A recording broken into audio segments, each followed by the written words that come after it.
Assalamualaikum warahmatullahi wabarakatuh. Perkenalkan, nama saya Ratna Hapsari Trimustika Dewi dengan NIM 201050111110 dari kelas A2 atau B. Di sini saya akan mengerjakan kasus P5 dengan menggunakan uji ANOVA dan uji Kruskal-Wallis. Di sini saya akan bacakan soalnya terlebih dahulu. Seorang peneliti melakukan sebuah penelitian mengenai aktivitas anti-aging ekstrak etanol herba alfalfa atau EEHA melalui penghambatan enzim hyaluronidase. Berikut data penelitian yang tersaji pada tabel di bawah ini. Nah, di sini kita akan menguji dengan uji ANOVA dan Kruskal-Wallis. Di sini uji ANOVA itu apa? Uji ANOVA adalah uji parametrik yang syarat parametriknya harus terpenuhi. Syarat parametrik ada dua, yaitu terdistribusi normal dan homogenitas. Sehingga sebelum kita mengecek menggunakan uji ANOVA, kita harus menguji apakah data di sini terdistribusi normal dan homogenitas atau tidak. Kita langsung saja masuk pada SPSS. Kita klik variable view, kita isi EEHA 250 sampai 1250, desimalnya kenapa 2? Karena pada kasus itu ada dua angka di belakang koma sehingga kita isikan 2. Dan measure-nya kita pakai scale dan labelnya kita isi EEHA 250 ppm dan lainnya kita biarkan. Kita masuk ke data view. Data view-nya kita langsung isi saja input semua datanya dari 12,5 sampai 22,87. Lalu kita akan menguji apakah data di sini terdistribusi normal dengan menggunakan metode Shapiro-Wilk. Kita klik analyze, kita klik descriptive statistic, kita klik explore. Nah, kita masukkan semuanya ke dependent list.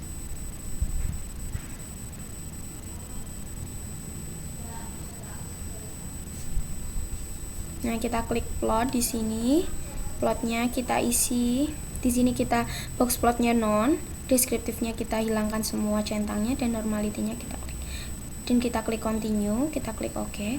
Nanti akan muncul output.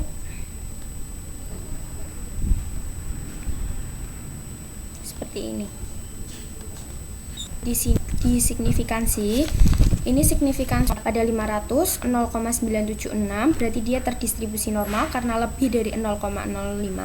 Saya mohon maaf lupa menjelaskan apakah data total. Jika signifikansi itu dia lebih dari 0,05, maka dikatakan data di sini terdistribusi normal. Namun apabila data di sini signifikansinya kurang dari 0,05, maka dapat dikatakan data di sini tidak terdistribusi normal.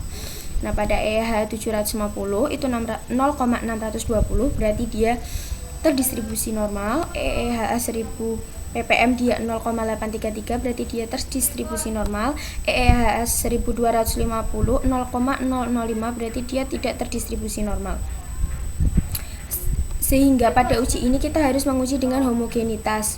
Setelah mengecek dengan menggunakan metode Shapiro-Wilk, mari kita di sini akan mengecek menggunakan homogenitas agar kita lihat hasilnya apakah nanti data di sini homogen atau tidak. Kita masuk saja ke variable view. Kita ganti ya SPSS-nya. Name-nya kita isi dengan kelompok. Kelompoknya nanti kita coding. Values-nya di sini kita coding nomor 1 EEHA 250 ppm dan seterusnya. Lalu kita klik OK. Dan kadar enzimnya di sini kita isi persen.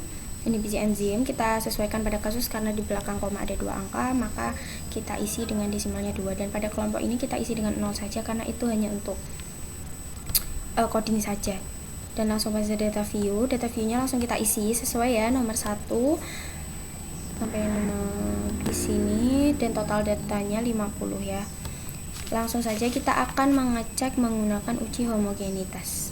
Dan kita klik analyze, kita klik descriptive statistic, kita klik explore, dan kita masukkan kelompoknya ke factor list, inhibisi enzimnya masukkan ke dependent list. Lalu kita di sini klik statistiknya descriptive, continue, plotnya kita klik dengan non, box plotnya non, ininya non. Ini power estimation dan kita klik continue. Kita klik OK. Sini aku. Nah, ini kita lihat yang paling bawah. Sebentar. Kita lihat yang paling bawah. Signifikansinya semuanya Kalau signifikansi kita melihat dengan based on median and with adjusted GF.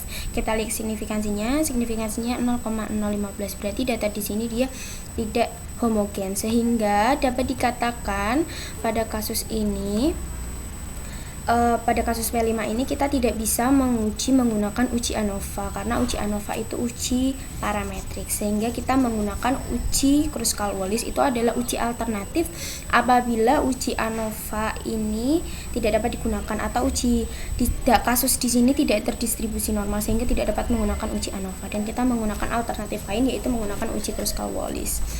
Jadi, uji Kruskal-Wallis adalah uji yang digunakan apabila asumsi parametrik pada ANOVA tidak memenuhi syarat parametrik, karena uji ini termasuk uji non-parametrik.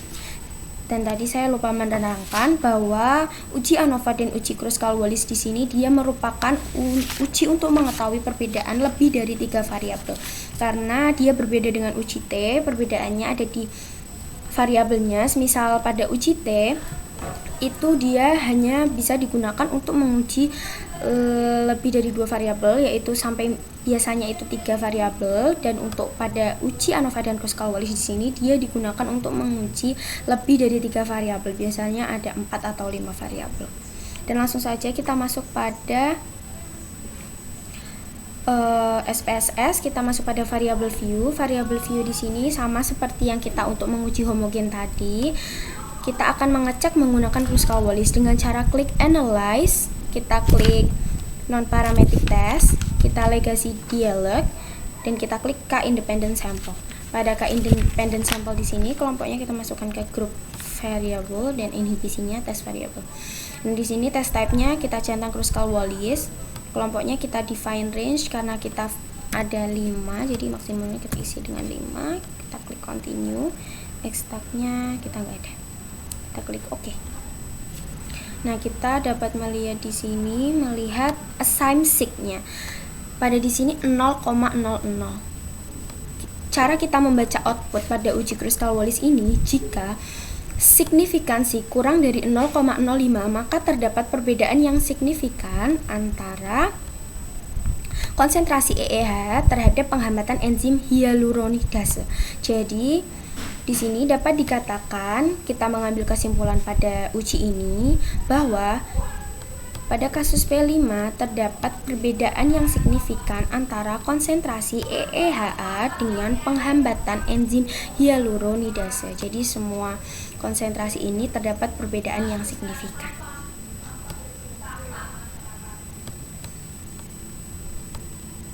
Sekian penjelasan kasus dari saya. Bila ada salah kata mohon dimaafkan. Wassalamualaikum warahmatullahi wabarakatuh.